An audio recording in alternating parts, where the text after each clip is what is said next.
Buonasera, good evening, welcome to Libriamo from Italy with Books. I am Chiara Durazzini, the events coordinator at I Am Books, the Italian and Italian-American bookstore here in Boston. Libriamo is a 10-event series organized by our bookstore in collaboration with Friends of Italian Cultural Center, Boston, and under the auspices of the Consulate General of Italy in Boston. This is the first event of the series. We are opening in grande with a great and internationally renowned author. But before I introduce our guests, Adamo Castelnuovo, who is here with us, he is the Director of Education at the Consulate General of Italy in Boston, will say a few words. Ciao Adamo. Hello. Ciao Chiara. Good evening, everyone. Dear all, it is my great pleasure to welcome you to today's inaugural event of the 10-event series featuring Italian authors. I'm here on behalf of the Consul General Federica Sereni, who is currently in Italy, to offer her warmest greetings and congratulations, and to extend a special thanks to Nicola Ricuya, who, notwithstanding the uncertainty and difficulties of our current times, with spirit of initiative and persistence, opened again the bookstore I Am Books in the heart of our beloved Italian community. Grazie ancora Nicola per questa tua iniziativa e per essere stato così capace di sfidare questi momenti difficili. Because of Nicola's efforts, I Am Books bookstore has immediately become a point of reference for the promotion of Italian literature and the rich cultural and literary landscape of our country.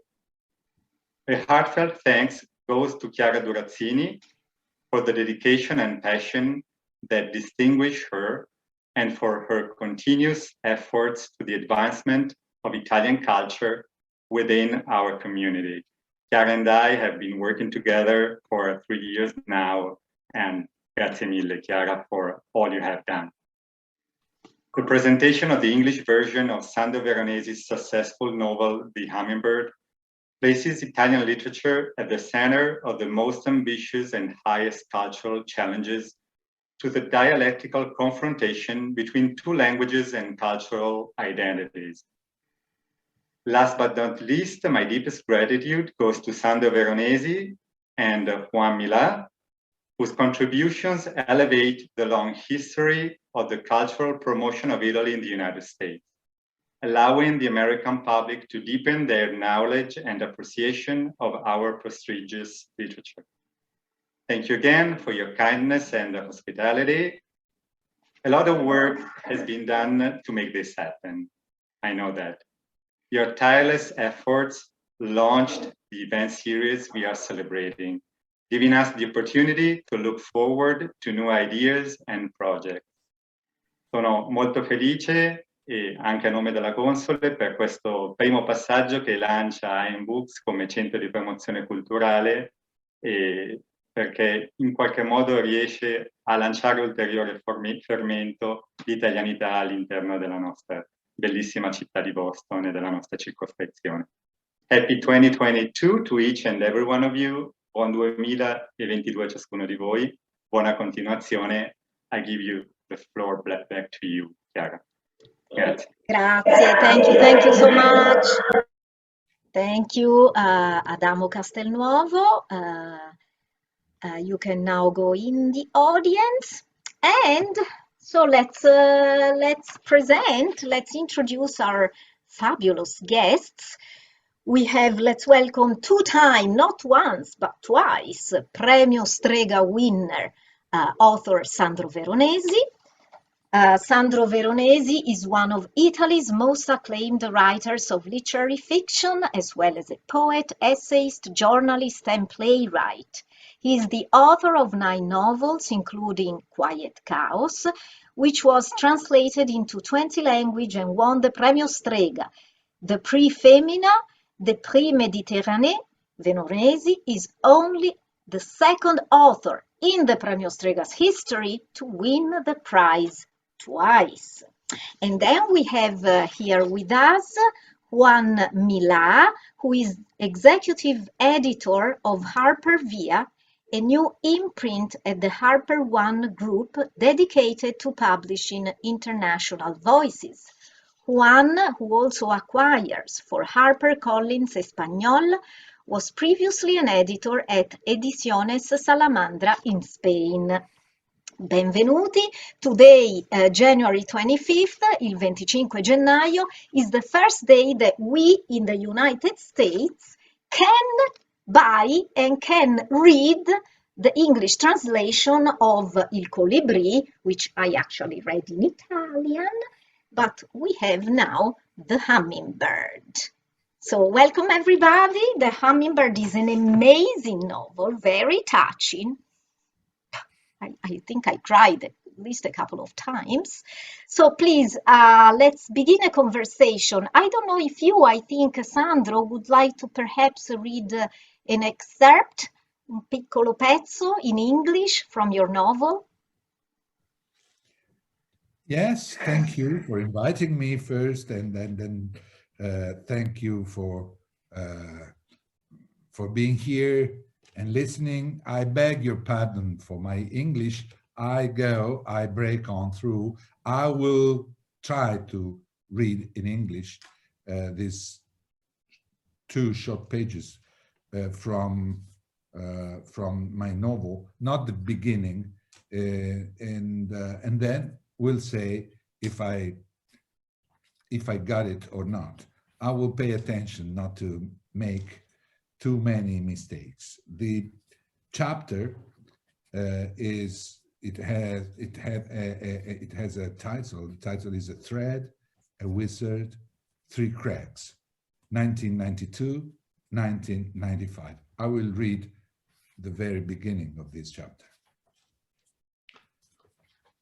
It should be common knowledge, and yet it isn't, that the course of every new relationship is set from the start, once and for all, every time. And that in order to know in advance how things will end, you only have to look at how they began. At the start of any human connection, in fact, there is always a moment of clarity where you can see it grow, stretch through time, evolve as it will evolve, and end as it will end, all at once. It's easy to see because, in fact, the whole relationship is already captured in its own beginning, just as the shape of all things is already contained within the first manifestation. But it is only a moment, and then that prophetic vision disappears or is erased from memory. And it is only because of this lost knowledge that relationships can go on to generate surprise, cause harm, bring us unforeseen pleasure or pain. We see it at the beginning. We really do see it for a fleeting, unclouded moment. But then for the rest of our life, it's gone. Just as when we get up to go to the bathroom at night, fumbling around in the dark of our bedroom, and we feel lost.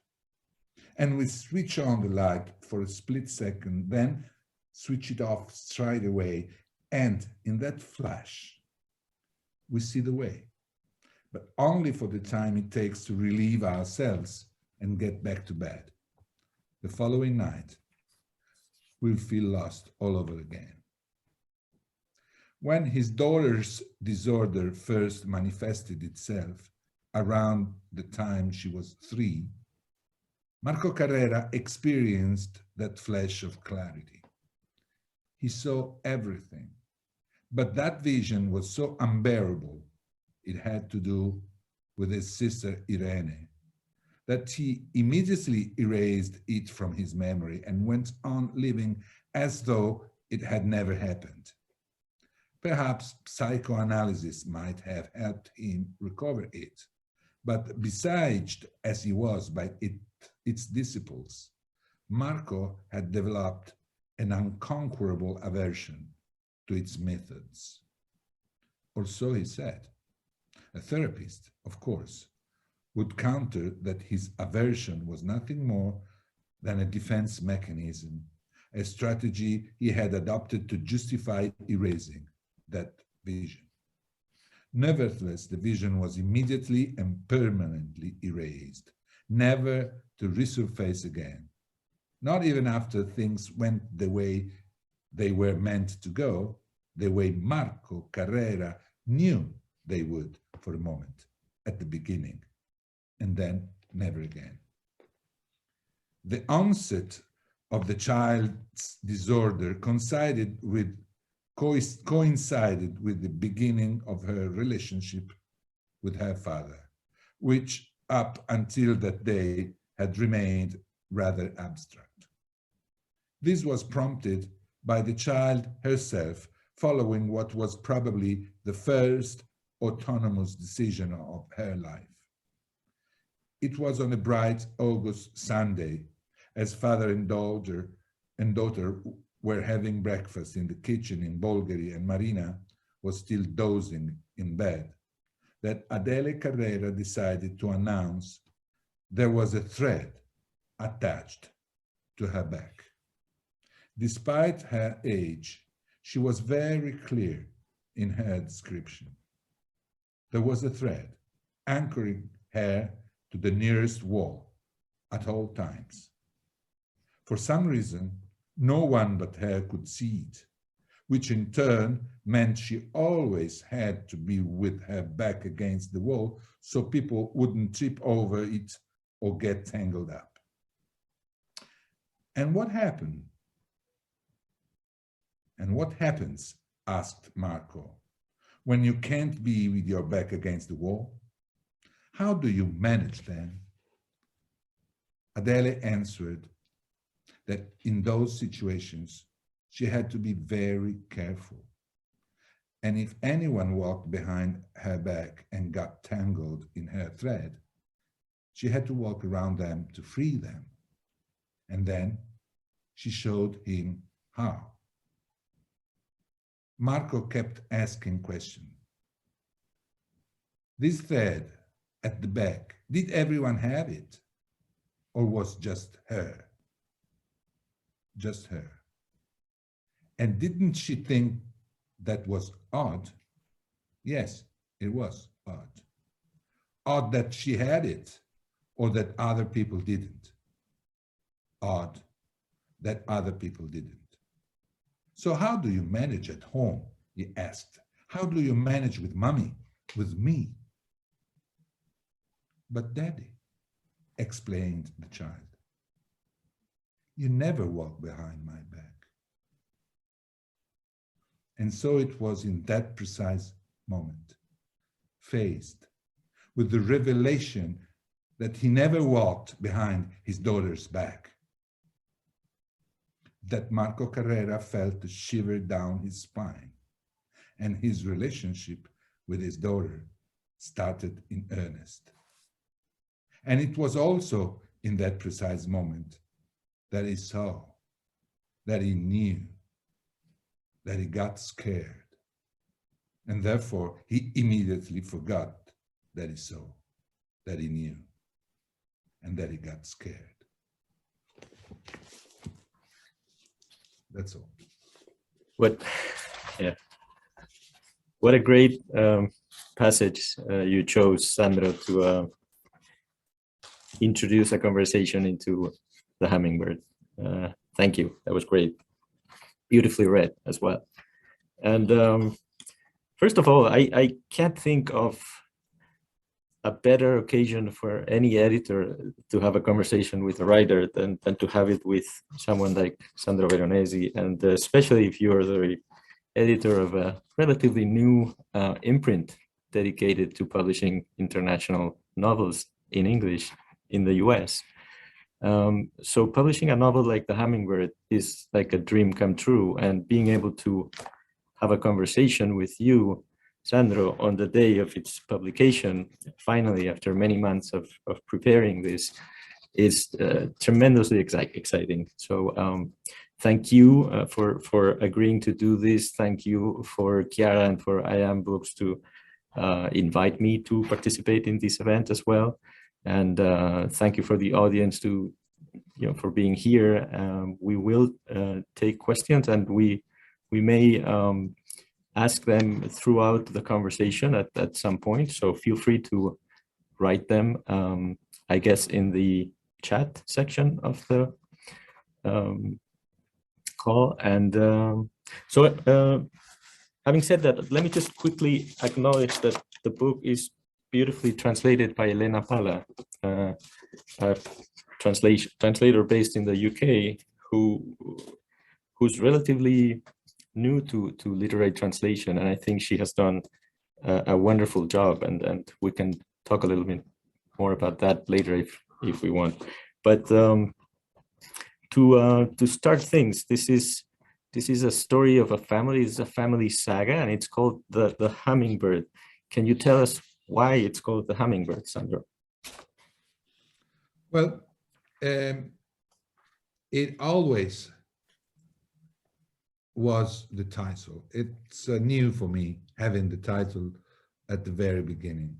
Normally, I start with a fake title just to have something to write down in the first page, and then I write, and then I find the true title by writing. Quiet Cows came at page probably 90 or 100. In this case, the title was, from the beginning, The Hummingbird, because I had clear in my mind that it was a lifelong novel about one character. So normally in the tradition, and I beg your pardon if now I will mention masterpieces, but of course you have to look at the great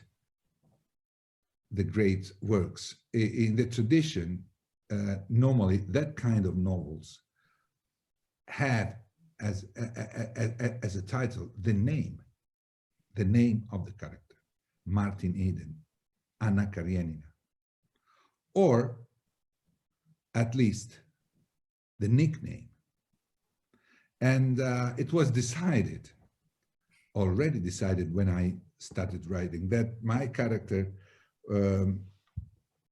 suffered during the childhood and the first teenage a disease or something that made him shorter and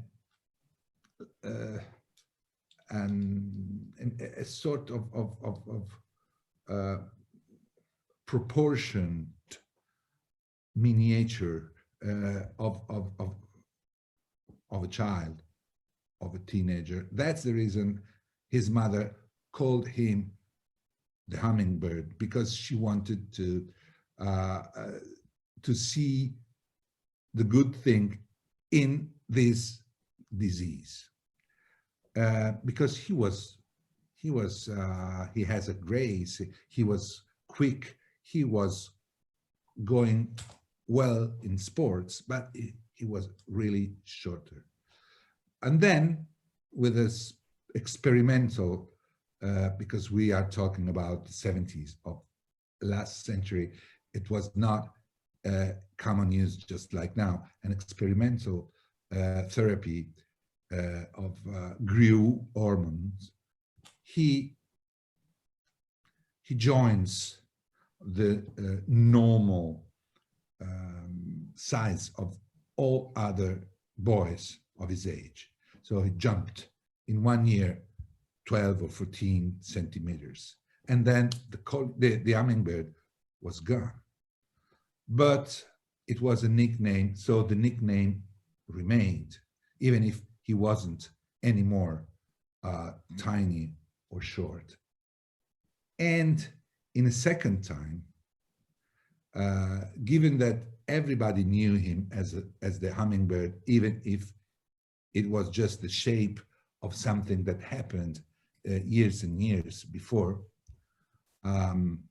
one of the character of the novel that actually is his lifelong love. She understands that he is a hummingbird not because of the size.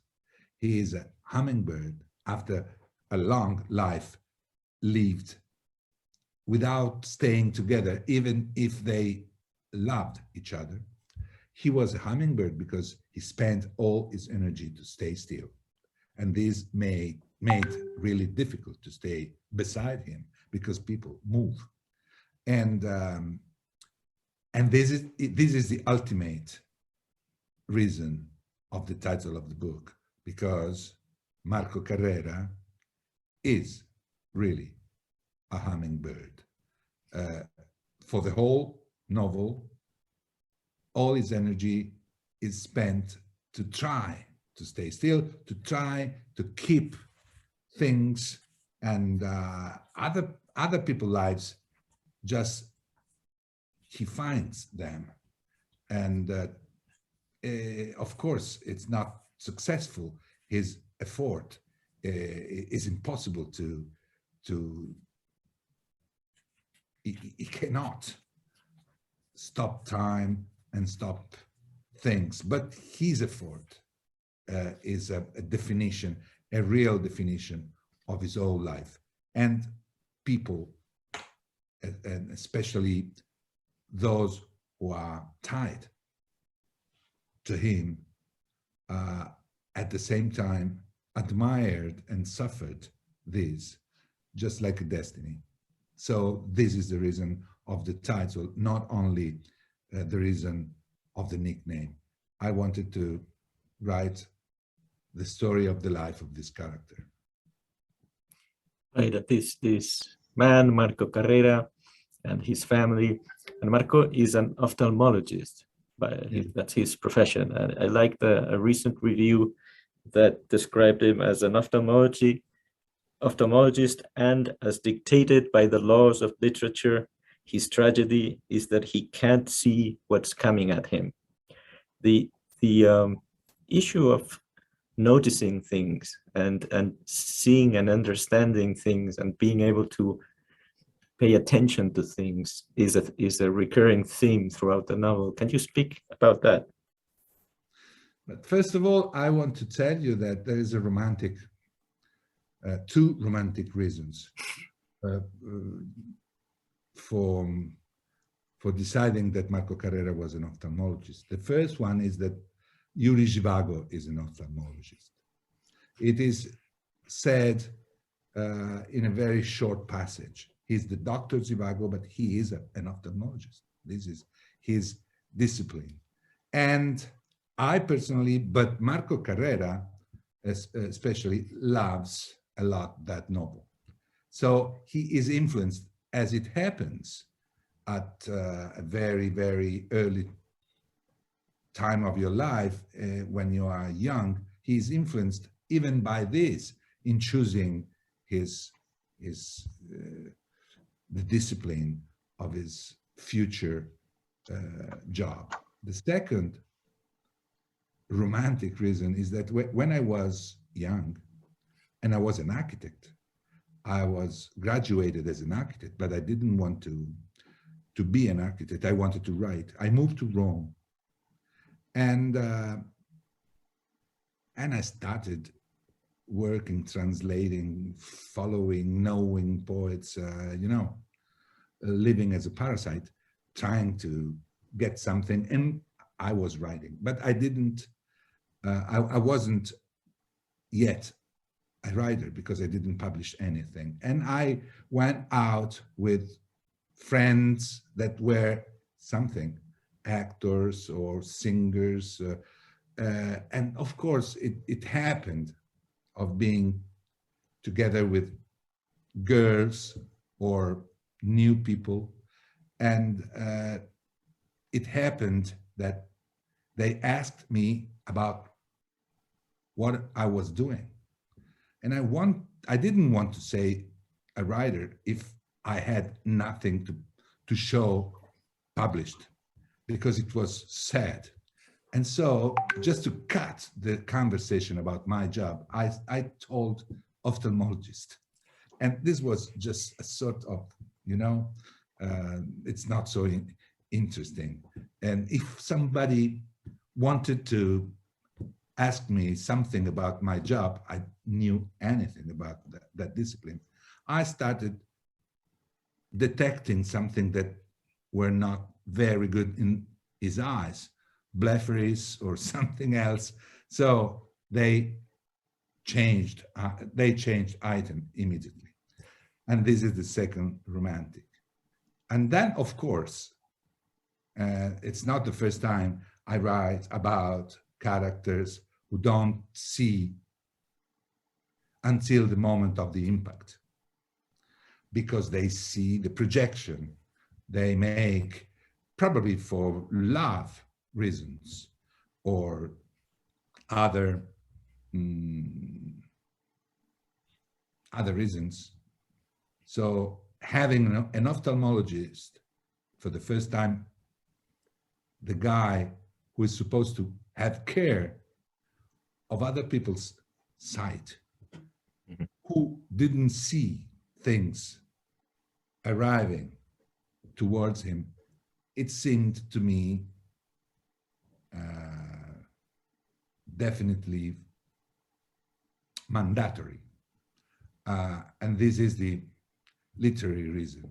But without the two romantic ones, probably Marco Carrera was not an ophthalmologist.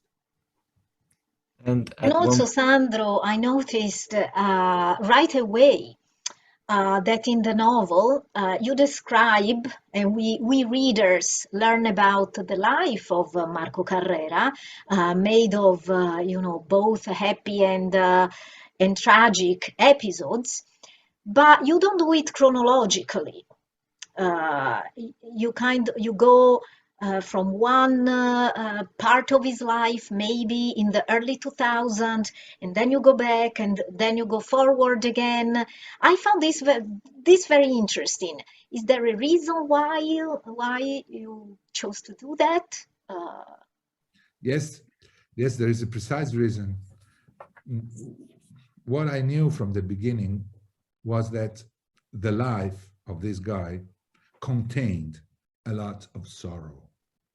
And what I was sure about him, that he was able to stand, to bear, and to go on.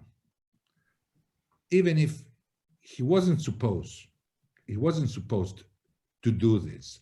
He didn't know about him, this attitude, but he demonstrated it on the ground. But I knew that there were some very, very hard sorrows in his life. So I didn't want readers to be hit more than the character by the sorrows I was writing about. And I was thinking about me. When I was a child, my family tried to bring me to see at the cinema 101 Dalmatians, but I couldn't stand the moment when the puppies are kidnapped. And twice I left the theater, and I didn't see it until the end. My family, my father and my mother told me, wait, it will end happily, but I couldn't stand that very moment. And I was thinking that probably if the story was told in a different way, and I was assured in advance that that tragic or terrible moment would have been overcome, I could have seen the movie. So I thought, if I break the chronological line of the story, that is what makes fatal any loss, because you know that from that very moment forward, that character will disappear from the life of the other characters, but also from the novel. If you break this, and in a novel, you can make everything you want. This is the lesson of the great literature, of the great American, South and North American literature. For me, it is the origin of this lesson. Since you can do everything you want, I thought, I break this and I write the story in a very rhapsodic way. And once broken the dictatorship of chronological time, I can do whatever I want. I can talk about terrible losses. And me, the writer, and the reader, they understand that 20 pages, after 20 pages, you can meet that character again and have satisfaction with him or her, even if he or she is dead. And that was the reason. And I experienced something that was completely new for me. That was a sense of freedom by sitting at the table each morning and deciding to write whatever I really wanted. Not because obliged of the chronological line. I wanted to write about the 70s and the childhood or the teenage. I wrote it. And then I wanted to jump when he was a father, and I jumped. And I decided to go that way. And in this case, my studies of architecture told me that the only problem of this was that the chapter I was writing so differently could not have a real attitude of being in touch one another. So I had to find some other material to put in between. And that's the reason of the existence of emails and phone calls or list of objects that are narrative in another way, but they have the goal of keeping those different time and different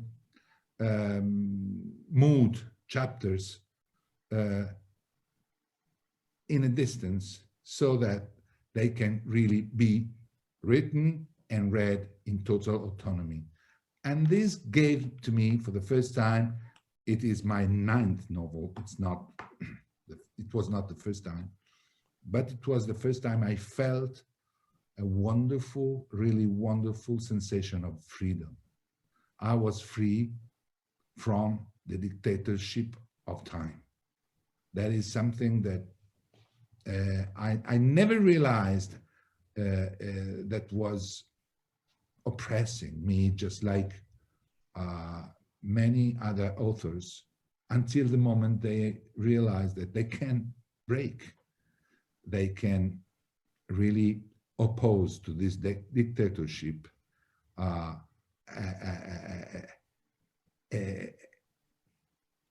total freedom decision. And I'm really happy to have had this courage, because, you know, until you reach the end of a work done this way, you don't even know if you will reach the end. It's very neurotic, not being sure of having made steps in the path, because there is no path. And so I was nervous by night and wonderfully free during the day. I didn't sleep well the night. And sometimes I woke up my wife in the middle of the night, telling her that she wasn't getting enough money from her job because I was failing my novel and I was ruining myself as a writer, and she had to get more money. And in the middle of the night, at 3 in the night, because I was neurotically sure that I wouldn't be able to reach an end, because it was too satisfying during the day, and I had to pay during the night. Okay. Interesting. Congratulations. I think that you really made it work. I think that some of that sort of natural ease of these different parts come across very clearly when you read the story and you feel that somehow this is the way the stuff of life feels like, this kind of convergence of different times and stories and conversations and pains and pleasures that are always all the time, but at the same time very carefully structured. So very nicely done. It's really interesting to hear you describe. I particularly loved the lists, you know, which I love those lists. I find them relaxing in some way. And I see that you have them also in Caos Calmo.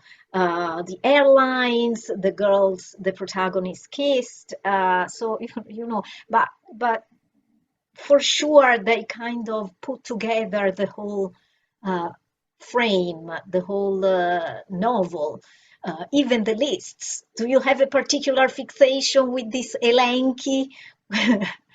You know, I was a close friend of Umberto Eco, who was considered worldwide a master of lists, and he was the prophet of the narrative power of lists.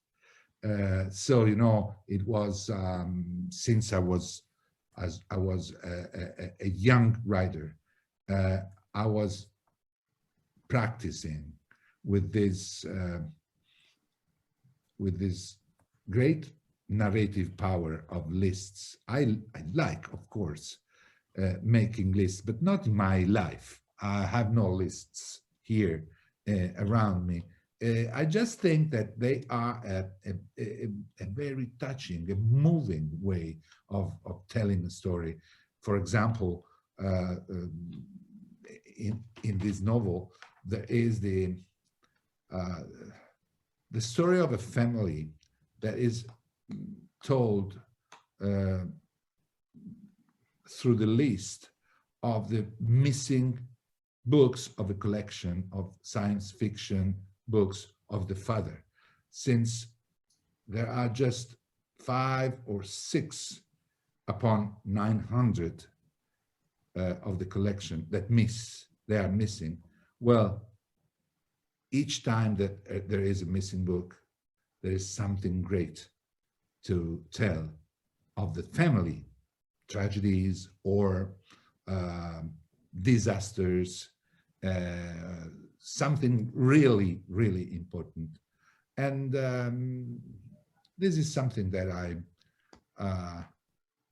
I follow since I was young. And I repeat, Umberto Eco was a prophet for this, and I followed him.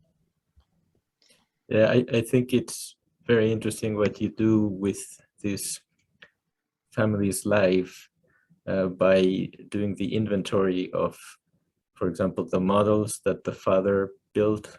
Father was an engineer that built models, or the furniture that the mother collected, and whether there is a relationship between those beautiful lamps and sofas and the kind of life that took place there and held or the family together or didn't.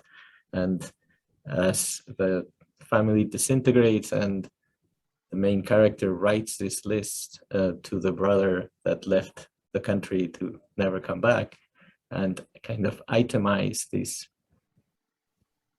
life that was maybe lost, or is there something there? Is that a way of exploring that? Well, you know, the list of the furniture is at the same time one of the very last glorious tradition of Italian culture. Italian furniture of the 60s and 70s is really a great glory of our culture. And I wanted to put it in my novel because it's an Italian saga, but of course, I wanted something shining in the context. But it is also the occasion to approach a very painful truth for a son. That was that his mother was collecting those wonderful objects, but she was collecting also some of their creators. That was something that as a child or as a son, of course, the ophthalmologist, the future ophthalmologist, he didn't see. But his sister, his elder sister, she saw everything. So those objects were the symbol of a personal life that was completely autonomous for her mother from the rest of the family. And of course, especially from the autonomous life of his father, who was not social at all.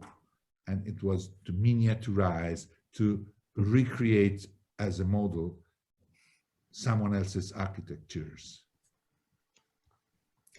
Yeah. We have a question. We have a bunch of questions already. Juan, we can read one, which is actually from the founder of IM Books, Nicola Uricuia, who is asking, you mentioned great American literature. What are your major influences in US literature or authors you most enjoy, past and present?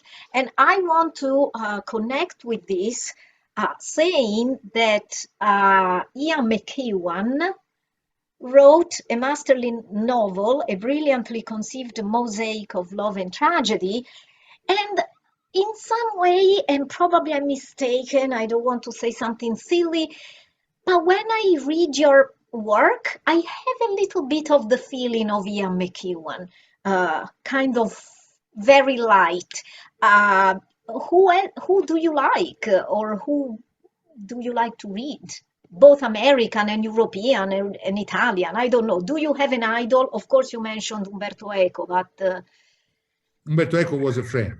A friend.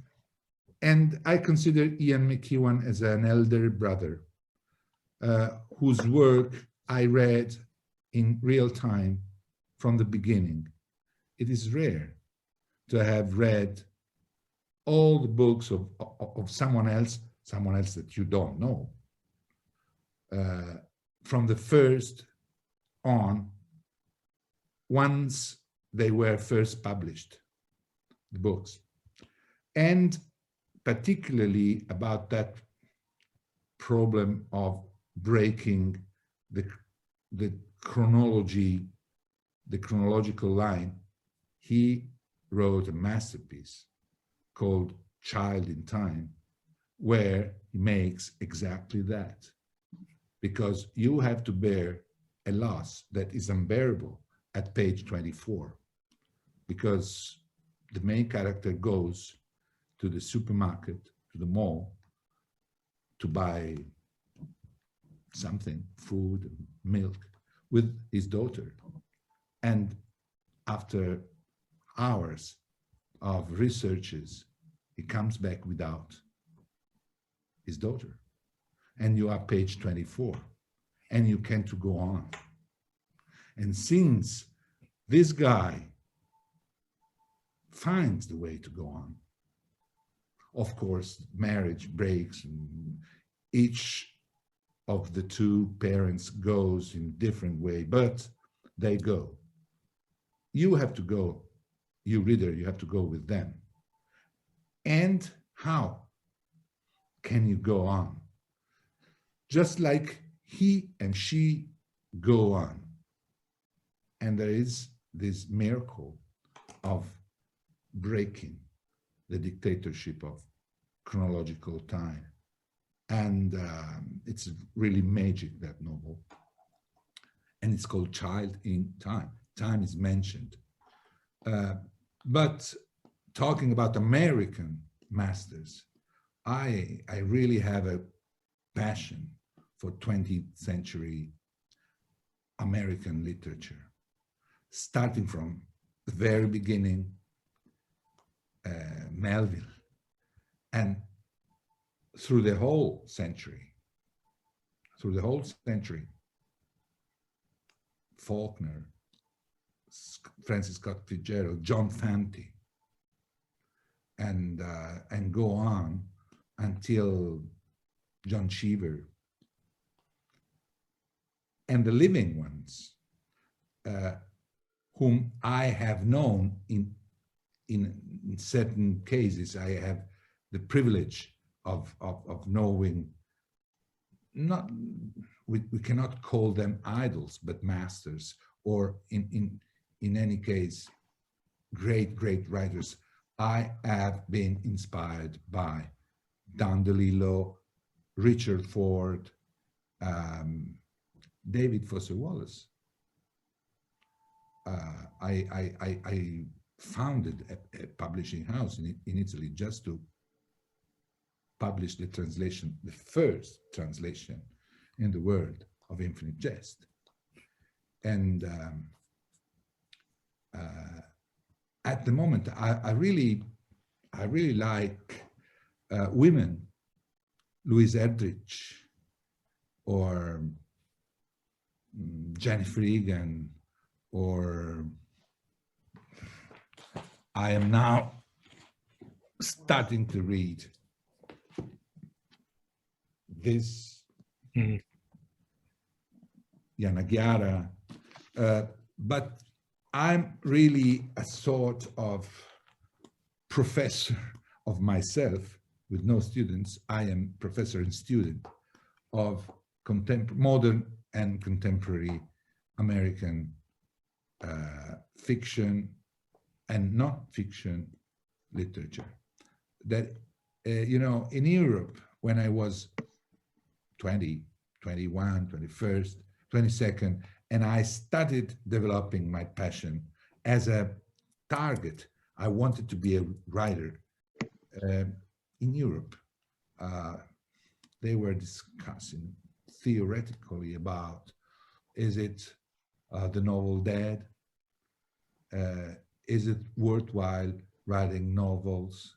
And in the same time, I was reading masterpieces written by contemporary American, South American, and North American authors, or short stories, John Cheever and Mario Vargas Llosa. So I recuperated in a second time the Italian tradition.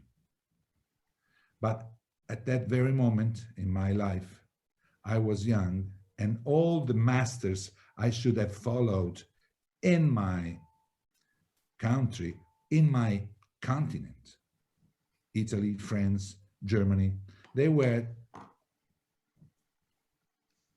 theoretically against the narrative literature. There was something that the most brilliant brains of the previous generation, they were denying any future to the narrative literature. But in the meanwhile, in America, they were writing novels that were masterpieces, and Don DeLillo and Richard Ford, and I can mention a lot of contemporary we're talking of 70s and 80s. And the young one, Bret Easton Ellis and Jane McInerney and all those that weren't much elder than me, they were writing. And they were writing masterpieces of very, very good novels without any problem of being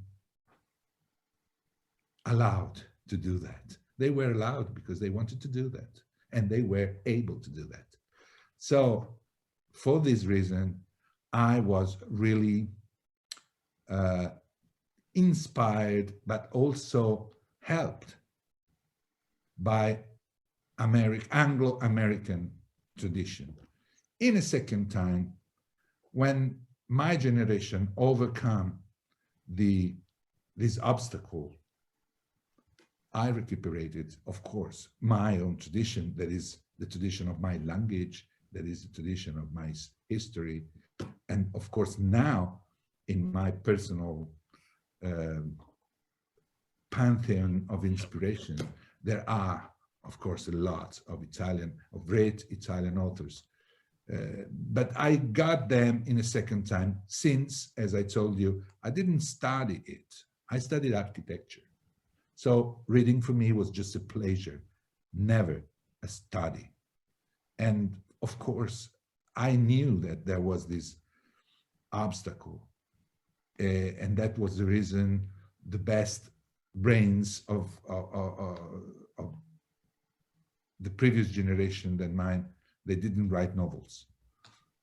But when it was my turn, I was fed by the great South and North American literature, and I had no problem. And just like me, a lot of writers of my generation, and of course, those of the next generation, again, we didn't have any problem in trying to write great novels. You cannot reach yourself with your effort the greatness, but it was possible. It was possible. It was not forbidden, just like when I was 20, it seemed to be forbidden in Italy. Right. And if I can connect the interesting experience of reading your novel, The Hummingbird, during this global pandemic, I think it's interesting to read about Marco Carrera and read about overcoming tremendous heartbreak and pain and suffering and accepting change. And I was wondering how this looks from your end, and whether you've been thinking about the fact that the whole world is going through one similar traumatic experience. But, you know, of course, it's strange because I published The Hummingbird in Italy late 2019, so before the pandemic, just before the pandemic. And I was surprised, just like everybody else, by the pandemic, because I really never thought that something like that could happen. So I was surprised and shocked, just like everybody else. I cannot say just like Bill Gates, I told you. I didn't tell nothing to anybody about that. But I told and I wrote about something that is a sort of collateral effect that has been showed with violence during these 2 years. And this is because I told you that it's the story of the life of this Marco Carrera. For simplifying the historical point of view, I decided that Marco Carrera was had my own age. So the window for seeing the history was the same. It was completely different from me, but the age was the same. And just like all the novels I mentioned that are made on, built on a character, it's supposed to end with the end of the character, with his death. But if I wanted,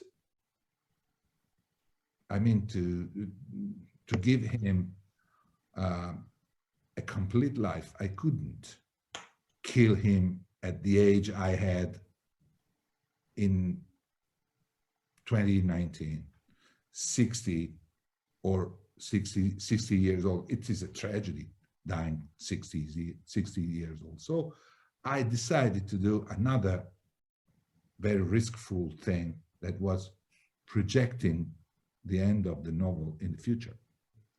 And I had to invent something. I had to invent a context. And the context was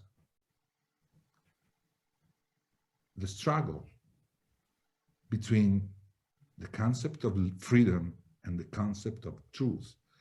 That was, for the first time, I was seeing it rising at the horizon as the risk of the next decade. I was thinking about 10 years. Probably the pandemic had speeded up times, and it is what we are saying. I mean, in the US, January 6th last year, it was the war between freedom and truth. For the first time in my life, freedom and truth, the flag of freedom and the flag of truth, were opposite. There's a part of people that say they are doing what they are doing in the name of freedom. They are not believing about the pandemic because they wanted to be free. And there are other people who had to struggle against this freedom. And the weapon was the truth. And this is something really new that I've projected in the next decade, and that probably pandemic,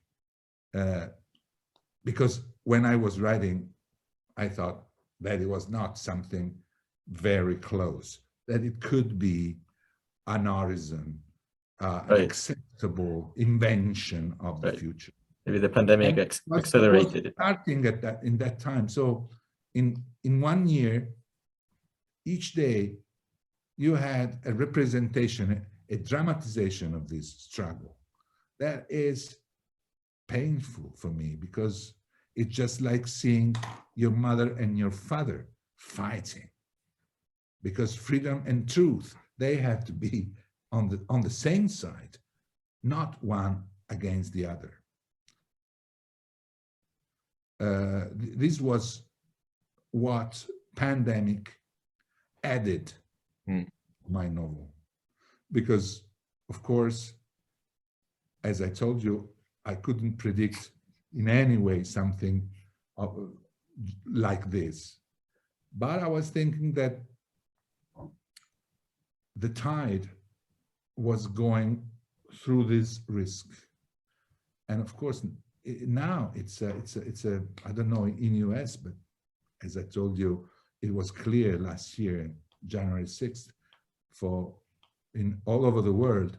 In Italy, in Europe, it's a daily matter. Mm-hmm. There is always the same struggle: freedom against truth. Yes, I don't know if we have time. There's one more question here that says, I assume many of these US writers you read in English, you read in English, as not all are immediately translated. Has that reading in English influenced you in any specific, unique way that you may be aware of? I was very careful not to be influenced by other languages, because, you know, there is something specific in foreign languages. I read authors, not all authors. David Foster Wallace was not possible for me. I founded a publishing house just to read the whole Infinite Jest, because by reading 500 pages, I understood probably half. So I wanted to understand everything. But for example, one of my favorite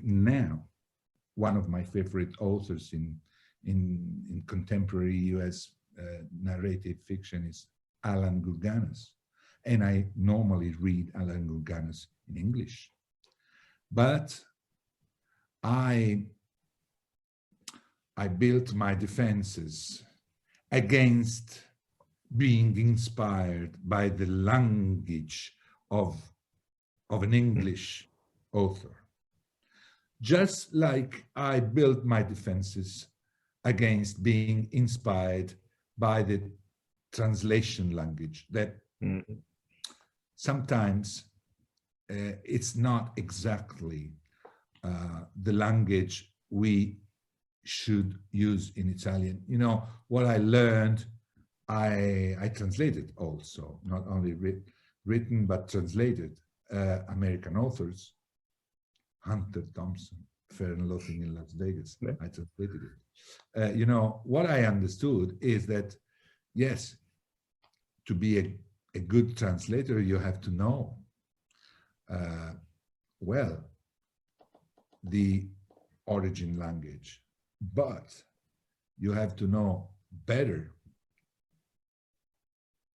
the transformed language. You have to be a great author, because the comprehension of the text is important, but it's not enough. You have to translate the mood, you have to translate the style, and the style in English is something, and in Italian it's a different thing. So I can judge a translation from English and from French, that are the two languages I can read. I can judge if it is a good translation or not.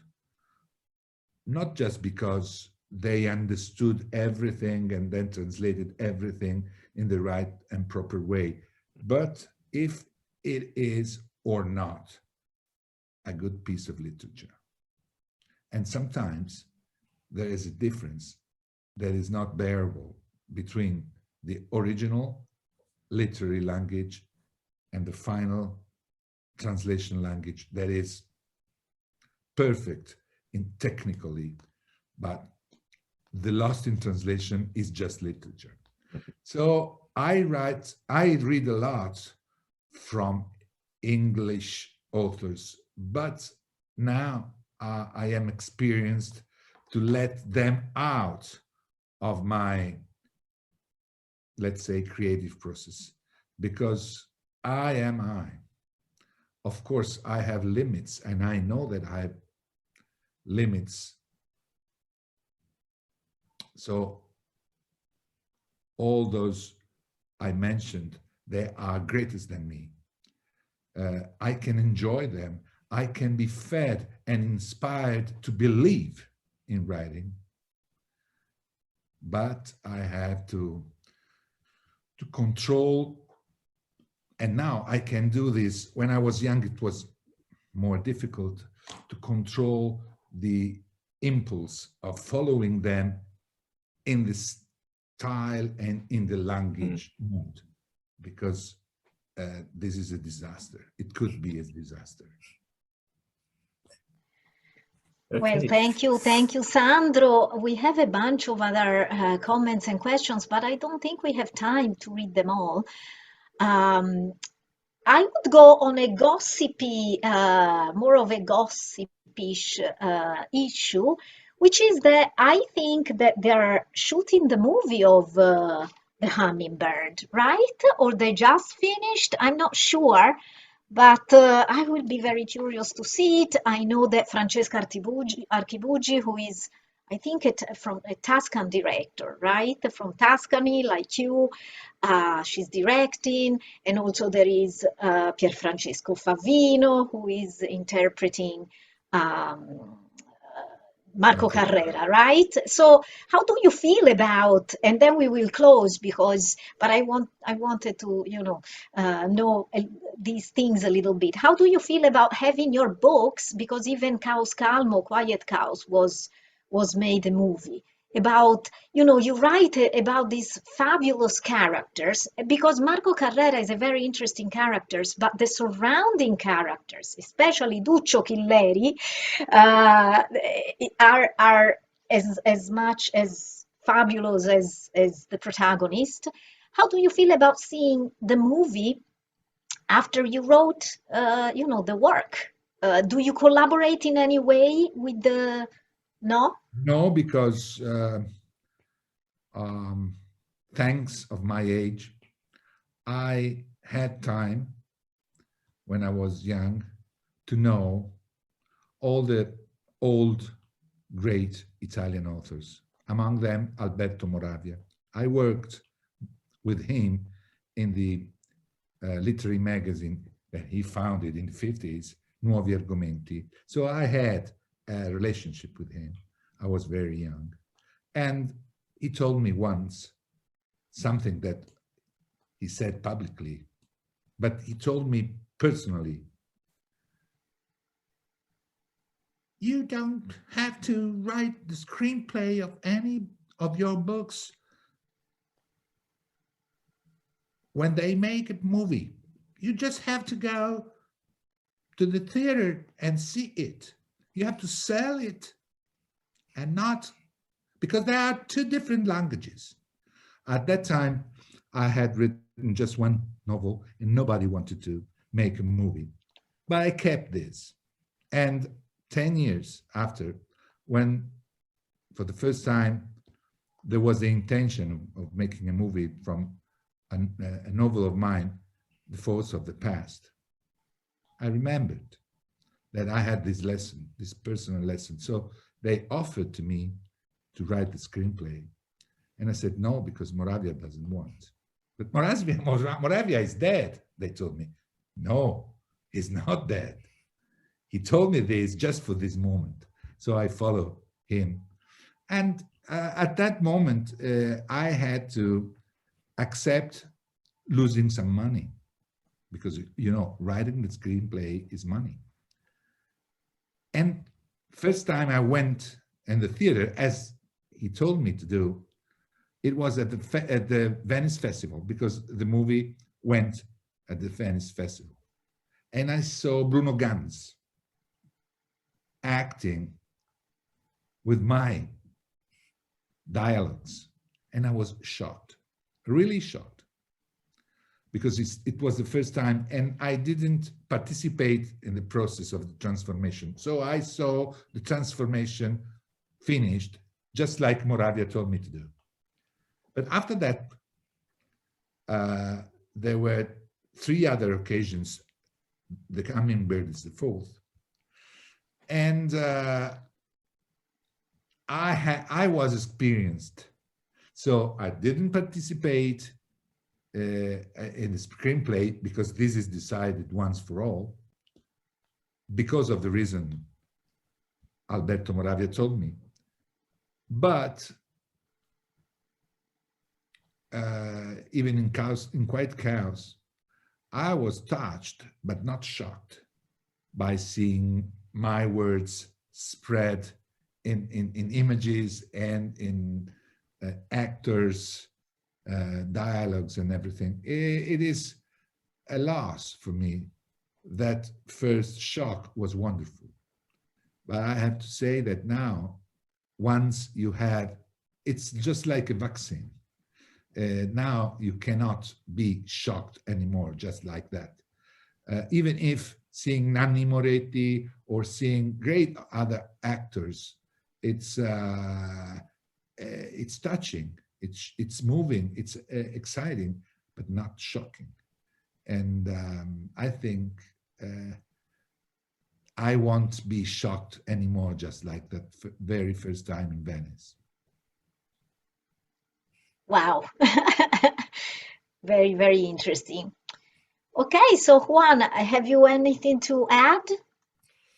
No, that's it. I think that's all. I just again thank you so much for sharing all of this tonight with us, Sandro, and very, very excited about the Hummingbird being available now in English and translation in the US. Yeah, Let absolutely. Let me thank you a lot, you too, and Adamo, and all the audience, because for me it's quite exciting. I'm not used to talk about my books with the American audience, you know. I'm quite shocked.